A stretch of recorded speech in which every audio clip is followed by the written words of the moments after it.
नमस्कार, न्यूज 18 मध्य प्रदेश छत्तीसगढ़ देख रहे हैं आप। मैं हूं आपके साथ शुभांगी सिंह मिश्रा। बुलेटिन की शुरुआत करेंगे बिलासपुर से। इस वक्त की बड़ी खबर मिल रही है, जहां आरक्षक पर नाबालिग को पीटने का आरोप लगा है। घायल लड़के को अस्पताल में भर्ती कराया गया। बता दें कि घर के सामने बैठने को लेकर विवाद हुआ, जिसके चलते आरक्षक ने युवक पर हमला किया। आरक्षक के खिलाफ थाने में शिकायत दर्ज की गई है। जांजगीर थाना में पदस्थ है आरोपी आरक्षक प्रकाश दुबे, जिसने एक युवक पर हमला बोला। नाबालिग को पीटने का आरोप आरक्षक पर लगा है। इधर घायल लड़के को अस्पताल में भर्ती कराया गया। जांजगीर थाने में पदस्थ है आरोपी आरक्षक प्रकाश दुबे, जिस पर नाबालिग को पीटने का आरोप लगा है। तो कोतवाली के जूना बिलासपुर की यह घटना बताई जा रही है। वर्दी की धौंस दिखाते हुए एक आरक्षक ने नाबालिग को पीटा, सिर्फ इसलिए क्योंकि ये नाबालिग उसके घर के सामने बैठा था। आरक्षक के खिलाफ थाने में शिकायत दर्ज कर ली गई है। चलिए, इस खबर पर संवाददाता युगल का रुख कर लेते हैं। हमारे साथ रायपुर से लाइव जुड़ गए हैं। युगल, जिस तरह से पूरी घटना सामने आई है, वर्दी का रौब झाड़ते हुए आरक्षक ने नाबालिग पर हमला बोला, क्या कुछ अपडेट आपके पास?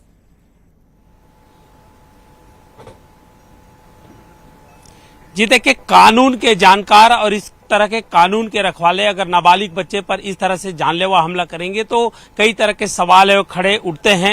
ये बिलासपुर के जूना बिलासपुर कोतवाली थाना क्षेत्र का ये मामला है और आपसी रंजिश था, कुछ विवाद पहले से था जो नाबालिग युवक किशोर के साथ, और उसी पे तय आ करके जो प्रकाश दुबे नामक जो आरक्षक है उसने जमकर मारपीट की है और अस्पताल में उसे भर्ती कराया गया है, जहां उसका गहन चिकित्सा है वो जारी है। और ये जो आरक्षक है प्रकाश दुबे, वो जांजगीर में पदस्थ है। बताया जा रहा था कुछ विवाद पहले से चल रहा था और इस दौरान मारपीट किया गया है और जो किशोर था उसे काफी चोटें भी आई हैं, लहूलुहान भी पूरी तरह से हो गया। तो ये कई तरह के सवाल खड़े होते हैं कि आप कानून के जानकार हैं, अगर कोई शिकायत है तो उसकी शिकायत थाने में की जानी चाहिए थे, ताकि कानून को अपने हाथ में लेना चाहिए। और ये तब गंभीर और हो जाता है शुभांगी कि जब आप कानून के रखवाले हैं और कानून के जानकार हैं, तो ऐसे में इस कृत्य को बिल्कुल भी जो है अच्छा नहीं कहा जा सकता। और पुलिस है,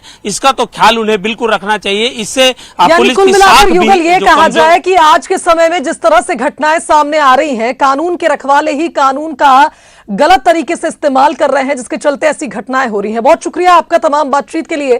आगे बढ़ते हैं। भारत की अंजू का नया अवतार सामने आया है। इसमें अंजू वेडिंग ड्रेस में दिख रही हैं, साथ ही मुंह पर मास्क लगा के रखा हुआ है।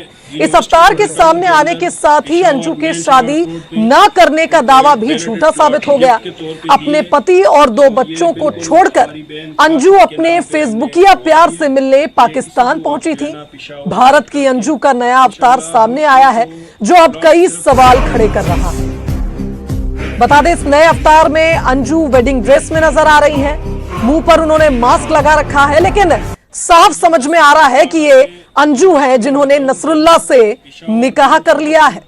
इस अवतार के सामने आने के साथ ही अंजू के शादी ना करने का दावा देखिए, जो लगातार अंजू की ओर से किया जा रहा था कि 20 अगस्त को वापस आ जाऊंगी, शादी करने नहीं आई हूं। तमाम ऐसे दावे अंजू कर रही थी, लेकिन ये सारे दावे एक एक कर खारिज होते नजर आ रहे हैं। पहले प्री वेडिंग शूट का वीडियो आता है, वलीमा का वीडियो आता है, और अब आप देखिए अंजू शादी के जोड़े में नजर आ रही हैं। मानो ऐसा लग रहा है जैसे कोई रिसेप्शन पार्टी चल रही हो। इनको एक बैलेटेड प्लॉट गिफ्ट के तौर पे दिए। तो अंजू के प्रेमी नसरुल्लाह लगातार दावे कर रहे थे कि उन्होंने शादी नहीं की है, लेकिन अब आप ये नया वीडियो देखिए पाकिस्तान से सामने आया।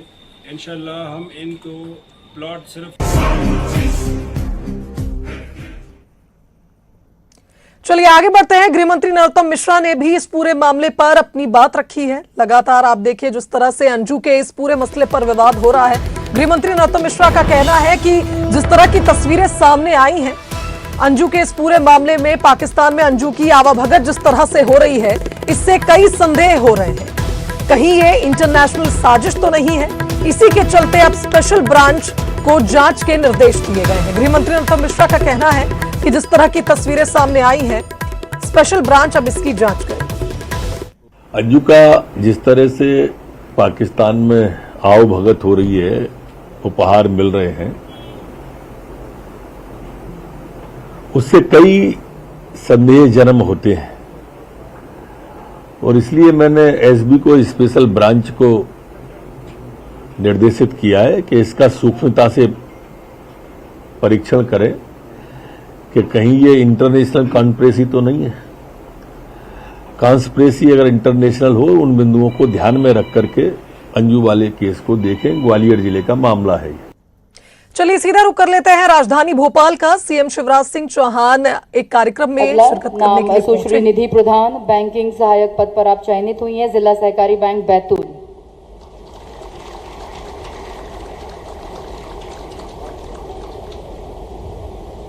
बधाई शुभकामनाओं के साथ अगला क्रम कुमारी अंकिता शाह बैंकिंग सहायक पद पर आप भी चयनित हुई हैं, जिला सहकारी बैंक रायसेन।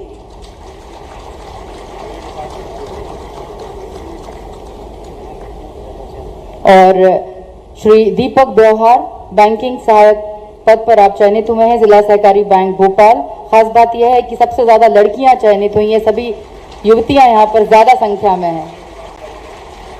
और अगले क्रम में श्रम विभाग की ओर से हम आपको सबसे पहले जो डॉक्टर चयनित हुए हैं, डॉक्टर दीपक रावत, कृपया मंच पर आए। बीमा चिकित्सा पदाधिकारी के पद पर आप चयनित हुए हैं, डॉक्टर दीपक रावत। आपको बता दें कर्मचारियों द्वारा 6 चिकित्सक और 4 कर्मचारी, जिनमें 2 विशेष जनजाति के अभ्यर्थी भी हैं, जिनको सीधे नियुक्ति दी जाएगी आज। डॉक्टर दीपक रावत माननीय मुख्यमंत्री जी के साथ और डॉक्टर दीक्षा नाइक, आप भी बीमा चिकित्सा पदाधिकारी के पद पर चयनित हुई हैं। बहुत शुभकामनाएं, बधाइयां सभी चयनित अभ्यर्थियों को। डॉक्टर राहुल जाट, आप भी बीमा चिकित्सा पदाधिकारी के पद पर चयनित हुए हैं।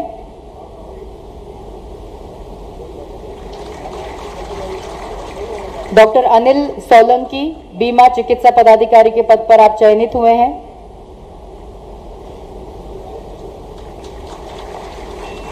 डॉक्टर डालचंद्र माहौर, आप भी बीमा चिकित्सा पदाधिकारी के पद पर आप चयनित हुए हैं। अगले नाम में डॉक्टर मोहम्मद महबूब खान, आप भी बीमा चिकित्सा पदाधिकारी के पद पर चयनित हुए हैं।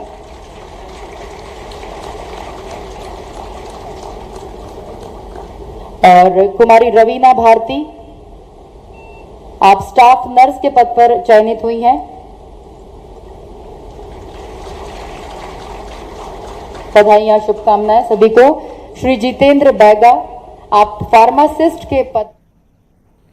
तो सीएम शिवराज सिंह चौहान नियुक्ति पत्र बांट रहे थे, जैसा आपने देखा। बहरहाल आगे बढ़ते हैं। केंद्रीय गृह मंत्री अमित शाह के जानापाव दौरे के बाद अब राष्ट्रीय परशुराम परिषद ने बीजेपी की टेंशन को बढ़ा दिया है। यूपी के राज्य मंत्री और राष्ट्रीय परशुराम परिषद के संस्थापक सुनील भराला ने एमपी के विधानसभा चुनाव में ब्राह्मणों के लिए 35 टिकट मांगे हैं। उन्होंने कहा कि एमपी में ब्राह्मणों की आबादी करीब 18% है और ऐसे में 230 विधानसभा सीटों में से ब्राह्मणों को 35 टिकट दिए जाएं। आबादी के हिसाब से ब्राह्मणों को हिस्सेदारी मिले। उन्होंने आगे कहा, केंद्रीय गृह मंत्री अमित शाह के सामने अपनी एक मांग भी उन्होंने रखी। कहा कि ब्राह्मणों के आराध्य देव भगवान परशुराम की जन्मस्थली जानापाव आकर केंद्रीय गृह मंत्री अमित शाह ने अपना वादा निभाया है और अब ब्राह्मणों को टिकट देने का भी वे फर्ज निभाएंगे। राष्ट्रीय परशुराम परिषद ने ये तय किया हुआ है कि जितनी भी जिसकी भागीदारी हो उतने ही उसकी जिम्मेदारी उसको मिले। यहाँ ब्राह्मणों की 18% भागीदारी है तो उसी आधार पर जिम्मेदारी देनी चाहिए। भारतीय जनता पार्टी ब्राह्मणों को यह बताने का प्रयास करेगी हम ब्राह्मणों के हितैषी हैं, एक तरह स्वांग रच रही है। अगर वाकई में भारतीय जनता पार्टी ब्राह्मणों की हितैषी है तो जो ब्राह्मणों की जनसंख्या के हिसाब से अपनी पार्टी में उनकी टिकट का कोटा तय करें और इतने लोग ब्राह्मणों को चुनाव में टिकट दे। लेकिन वो भारतीय जनता पार्टी ऐसा नहीं करेगी, उन्हें सिर्फ और सिर्फ ब्राह्मण हितैषी बनने का ढोंग करना है। चलिए आगे बढ़ते हैं। इंदौर से बड़ी खबर, जहां कांग्रेस नेता और इंदौर से लोकसभा चुनाव लड़ चुके पंकज संघवी की केंद्रीय गृह मंत्री अमित शाह से मुलाकात हुई। अमित शाह का स्वागत करने के लिए वे हवाई पट्टी पर पहुंचे। बता दें कि कांग्रेस के टिकट पर लोकसभा चुनाव और विधानसभा चुनाव लड़ चुके हैं पंकज संघवी, जो आज केंद्रीय गृह मंत्री अमित शाह से मुलाकात करने के लिए पहुंचे।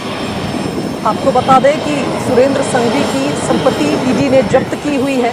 विधानसभा चुनाव भी ये लड़ चुके हैं और आज अमित शाह से मुलाकात करने के लिए ये इंदौर के हवाई पट्टी पर पहुंचे। अमित शाह का स्वागत किया। पंकज संघवी ने आज केंद्रीय गृह मंत्री अमित शाह से मुलाकात की। चलिए अधिक जानकारी ले लेते हैं। संवाददाता अरुण हमारे साथ फोन लाइन पर जुड़ गए हैं। अरुण, पंकज संघवी के भाई हैं सुरेंद्र संघवी, जिनकी संपत्ति ईडी ने जब्त की हुई है, और ऐसे में पंकज संघवी आज इंदौर हवाई पट्टी पहुंचते हैं, अमित शाह से मुलाकात करते हैं। क्या कुछ मायने निकाले जाएं इसके? बिल्कुल, देखिए, पंकज संघवी जो है वो कांग्रेस के नेता है और वो लोकसभा का चुनाव पिछला इंदौर से लड़े थे और इससे पहले वो विधानसभा का चुनाव भी लड़ चुके हैं कांग्रेस के टिकट पर। और उन्हीं के भाई हैं सुरेंद्र संघवी और उनके जो साथी, उनकी 500 करोड़ की संपत्ति ईडी ने जब्त की है। ईडी ने उनके घरों पर छापामारी की थी और कल जब अमित शाह आए थे तो पंकज संघवी ने उनसे मुलाकात की। हालांकि पंकज संघवी का कहना है कि गुजराती समाज का कोई कार्यक्रम था, उसमें आमंत्रित करने के लिए वो अमित शाह मिलने गए थे। लेकिन सबसे बड़ा सवाल है कि जो सांसद है यहाँ के शंकर लालवानी, वो भी वहाँ पर मौजूद थे और उन्होंने कहा है कि पंकज संघवी तो एक सामाजिक कार्यक्रम के लिए आए थे। लेकिन इसके बड़े मायने हैं कि कांग्रेस के बड़े नेता हैं जो इंदौर के हैं, जो कांग्रेस के टिकट पर चुनाव लड़ चुके हैं, केंद्रीय गृह मंत्री से उनकी मुलाकात कहीं ना कहीं सियासी सवाल तो खड़े कर ही रही है, क्योंकि जिस तरह से उनकी मुलाकात हुई, गाड़ी में उन्हें जाके बुके दिया उनसे। यानी अरुण, कुल मिलाकर ये कहा जाए कि कांग्रेस नेता है बड़े और अचानक से ही केंद्रीय गृह मंत्री से मुलाकात करते हैं, तो इसके कई मायने निकाले जाएंगे। बहुत शुक्रिया आपका तमाम बातचीत के लिए। चलिए आगे बढ़ते हैं। बलौदा बाजार से बड़ी खबर आपको बताते हैं, जहां कसडोल में पर्यटन स्थल पर जान जोखिम में युवा डाल रहे हैं। लगातार 80 फीट ऊंची जो एक झरना बह रहा है, वहां पर पर्यटन स्थल के लुत्फ उठाने के लिए युवा पहुंच तो रहे हैं, लेकिन आप जरा अब इस वीडियो को देखिए, जहां 80 फीट की ऊंचाई से ये छलांग लगा रहे हैं। सिद्धकोल पर्यटक स्थल का ये मामला है, जहां कुछ युवा मस्ती करने पहुंचे और 80 फीट ऊंचाई से छलांग लगाते नजर आए। तो आप देखिए जिस तरह यहां पर झरने का बहाव है, कोई भी घटना यहां पर हो सकती है।